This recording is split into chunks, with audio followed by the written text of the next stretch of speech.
ერთადაც ვუსმენ, მეორესაც ვუსმენ და ვერ ხვდები რომელია მართალი, იცით? მე იმდენი პრობლემები დამიგროვა ამ ხელისუფლებამ.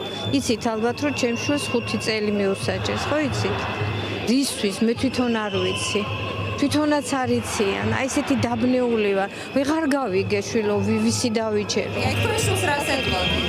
იცი რა, გიორგი დედა განძლეობას გისურვებ და მე რა მგჯერა რომ მალე გამოვა იქიდან.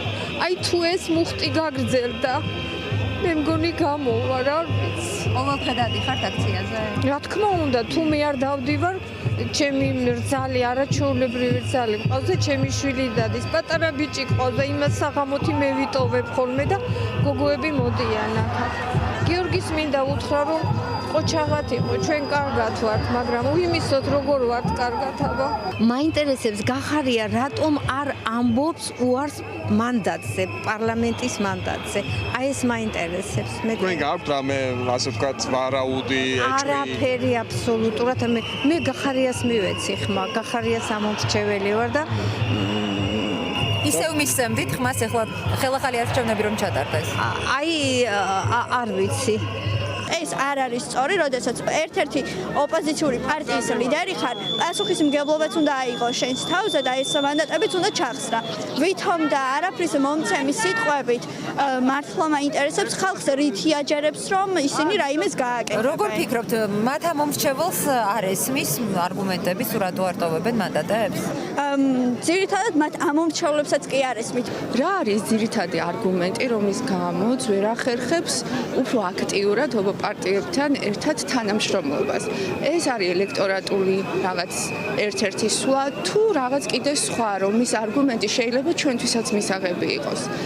და მეორე უბრალოდ რჩევისაკით არ ჩემი პირადი როგორც მოქალაქის აზრი არის, რომ ეს რაღაცა სისხლიანი 9 წელი და რაღაც მე მგონი 12 წელი გავიდა იმის შემდეგ და უფრო მოძრაობებული ხომ არ არის, მით უმეტეს რომ ესეთი დინოზავრი ყავს მოსაშორებელი. ჩემი აზრით დაკვეთა მაინც არის ხალხის, რომ ეს ერთი მუხტი, ერთიანობა ასე ერთად შეკრული, ესე ვიხილოთ. რატომ თქვენ ის სიტყვები? აი რატომ თქვენ?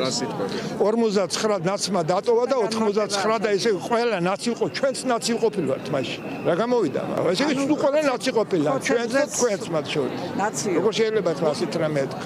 აი ამ შპილკაობას მოეშვას სხვებთან და რაღაცნაირად ისე გააკეთოს, რომ პოზიტიური დღის წესრიგი შემოგთავაზოს. პრინციპში ყველასთან ეგ თხოვნა მაქვს.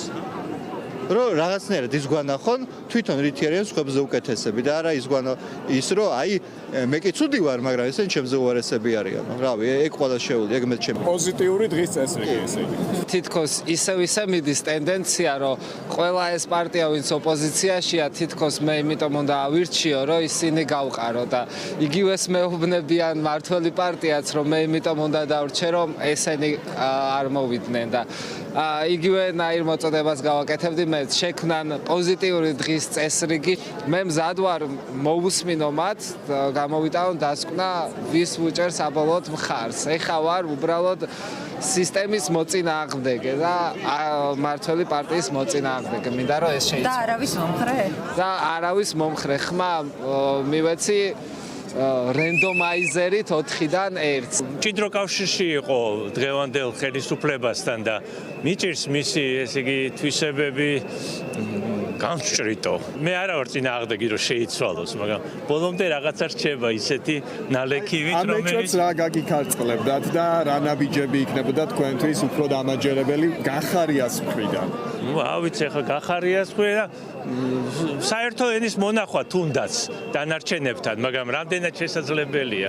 რატო ვერ მოხერხდა აქამდე? გახარიას ეგეთი პოზიცია აქვს, რომ მე ვარ და ჩემი ნაბადი. ესეთი შთაბეჭდილება მრჩება მაინც რა და გონია რომ თავის თავადობით რაღაცას მიაღწევს და მე ამაში ეჭვი მეპარება რა. ძალიან დიდი კითხვის ნიშანია გახარია ბევრი ადამიანისთვის. ხა სულ ვსჯელობთ მეგობრები და და ძალიან სწორი განცხადებები კეთდება მისი მხრიდან და მართლა ყველა გაუგნებულია, ვაო და მეორე მხრივ ამ დროს კითხვის ნიშანია, დიდი კითხვა. აი რა გაფანტავდა ამ კითხვებს რაც თქვენ? აი სწორედ ის რომ არ ხდება რაღაცნაირად ნორმალური ესე იგი კონტაქტი სხვა თუნდაც ოპოზიციურ პარტიებთან. მესმის ყველა ოპოზიციურ პარტიას აქვს აქვს თავისი პლუსი და მინუსი და უბრალოდ რასაკვირველი არავინ არ არის ფრთიანი ანგელოზი. პირველ რიგში ეს არის ადამიანები, ვინც აქ დგანან და თუ ჩამოყალიბდება აი ამ ერთობით რაღაცა კიდე ახალი პლატფორმა, ეს მნიშვნელოვანია, მათთან ურთიერთობა და უფრო მეტი კონკრეტიკა. აი ეს რაღაცა მომენტში გაქრომა, არაფრის თქმა, მე ისევ რაღაცა აი ძალიან აი ეს მომენტი გაბნევს და ეჭვებს აჩენს, რომ ხომ არ არის პლან B პუტინისთვის. მე თავიდან რომ ჩამოვიდა, გამოჩნდა პოლიტიკაში, არ ვინდობოდი. მეგონა შენიღმული მოღალატე იყო რუსოფილი.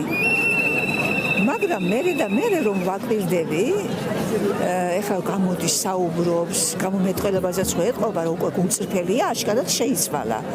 კარგია, რომ შეუძლია ადამიანს შეიცვალოს თავისი რაღაც თავის თავში რაც არის გასაუმჯობესებელი განავითაროს და ესეთი პიროვნებად მიმაჩნია ეხლა და ვენდობი პირადად. რა გზით ვაპირებთ, რომ ჯერ კიდე სანამ ბოლომდე ხელი არ გაუსვიათ ისედაც უკვე ბინძური ხელი, სანამ შანსი არის შევაცვლევინოთ მუხლი მაინც.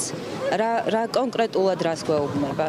იქნება და რამე აზრი აქვს. ქუჩის მიღმა მაშინ რითი საქმე, რითი ეხმარება ამ პროცესს და მე ალბათ უფრო მეტი უშუალოობა მესმის რომ ყველაფერის გასაჩაროება ალბათ შეუძლებელია, მაგრამ რისიც შესაძლებელია, რაც პროცესს დაეხმარება, რაც წმენას გაუმყარებს ამ ხალხს ისე ოპოზიციური პარტიების, რომელიც მე თუ ვკითხავ დღეს რაღაც კრიტიკულ მინიმუმზე არის დასული, რაც ზოგადად აზიანებს პროცესს.